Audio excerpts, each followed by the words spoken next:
Hello everyone, first time మన channel చూస్తుంటే subscribe చేసుకోవడం మర్చిపోవద్దు. వీడియోలోకి వెళ్ళినట్లయితే దశరథ్ కేక్ గురించి ఫోన్ మాట్లాడడం చూసి శౌర్య అయితే సుమిత్ర బర్త్డే అని తెలుసుకొని ఇంట్లో అందరికీ చెప్తుంది. అప్పుడే అందరూ విషెస్ చెప్తుంటే అప్పుడే విషెస్ చెప్పొద్దు, కేక్ కటింగ్ ఉంది, అప్పుడు చెప్పుకుందామని అయితే చెప్తాడు కార్తీక్. ఇక అందరూ అక్కడి నుంచి వెళ్ళిపోతారు. దీప కార్తీక్ మాట్లాడుకుంటూ ఉంటారు.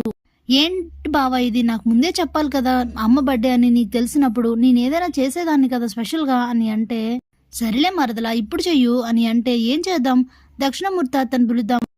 ఒక ఒక మనిషికి తండ్రి విషెస్ కన్నా గొప్పగా ఏముంటుంది, అది కూడా ఇన్నాళ్ళ తర్వాత ఆ తండ్రి కూతుర్లు కలిస్తే ఇంకేం కావాలి అని అంటే, ఈ మాటలు విన్న జ్యోత్స్న పారిజాతం ఓ మంచి ప్లానే, సరే పద దీన్ని రచ్చ చేద్దాం అని అనుకుని అక్కడి నుంచి వెళ్ళిపోతారు. కానీ వాళ్ళిద్దరూ మాత్రం అప్పుడే పారిజాతం జ్యోత్స్నతో, నువ్వు కంగారు పడి ఏమీ చేయకు, వాళ్ళు వేసే అడుగులను బట్టి అప్పుడు దాన్ని బట్టి మనం ఏదన్నా చెయ్యాలి, లేదంటే మొన్నట్లా నీకే రివర్స్ అవుతుందని చెప్తుంది. సరే అని చెప్తే ఇంతలో ఏంటి బావ మాట్లాడవని అడుగుతుంది దీప.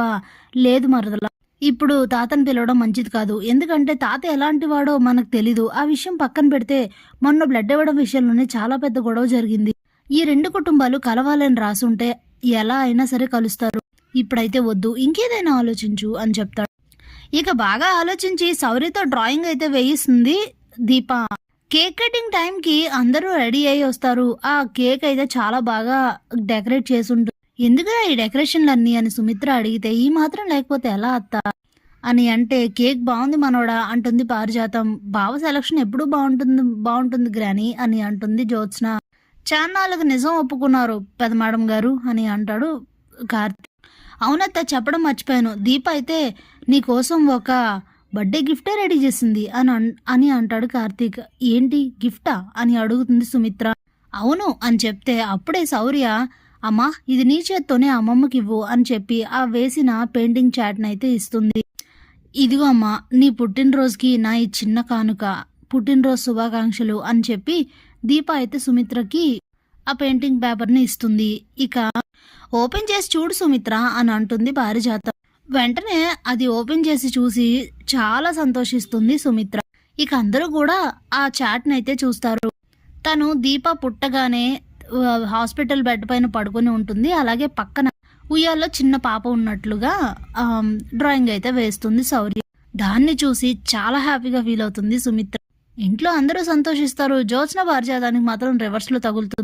అప్పుడే పారిజాతం తన మనసులో, అబ్బా ఆ రోజు సిచ్యువేషన్ కరెక్ట్గా రీక్రియేట్ చేసినట్టు అనిపించింది, అచ్చం అలానే వేసింది బొమ్మ అని అనుకుంటూ అదే దిశలో అయితే ఉంటుంది.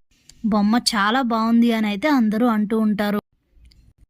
అప్పుడే సుమిత్ర వెళ్ళి దీపని ఎమోషనల్గా హత్తుకొని, చాలా థ్యాంక్స్ దీప, మర్చిపోలేని కానుకని నాకు గిఫ్ట్గా ఇచ్చావు అని అయితే అంటుంది.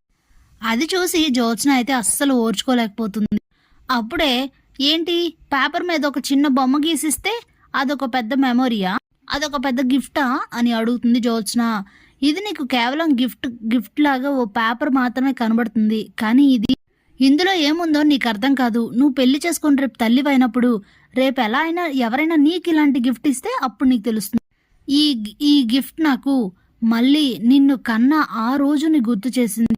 అది ఏ తల్లికైనా ఏ అమ్మాయికైనా జీవితంలో మర్చిపోలేని ఒక జ్ఞాపకం. మళ్ళీ ఆ జ్ఞాపకాన్నే తిరిగిస్తే ఎంత సంతోషంగా ఉంటుంది. నీకు ఇవన్నీ ఇప్పుడు తెలియలే అని అంటుంది సుమిత్ర. అప్పుడే కార్తీక్, అవునవును అందుకే మరి పెద్ద మేడం గారిని త్వరగా పెళ్లి చేసుకోమనేది అని అంటాడు. ఇక పారిజాతం అయితే అలా బిగుసుకుపోయి ఉండిపోతుంది. అప్పుడే కార్తీక్, ఏంటి పారు నువ్వు అలా ఉండిపోయావు, నువ్వేం మాట్లాడలేదేంటి గిఫ్ట్ గురించి, ఎలా ఉంది అని అంటే, అచ్చం అలానే ఉందిరా, అదే పరిస్థితిని మళ్ళీ తీసుకొచ్చి కళ్ళకు కట్టినట్టు చూపిస్తున్నారు. దీప పుట్టినప్పుడు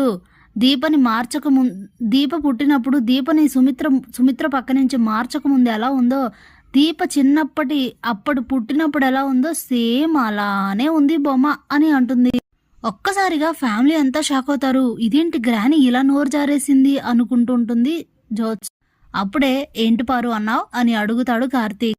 ఇంతలో శివనారాయణ, ఏంటి దీపను మార్చడం ఏంటి, జ్యోత్స్న ఏంటి, ఏం మాట్లాడుతున్నావు అని అయితే అడుగుతారు.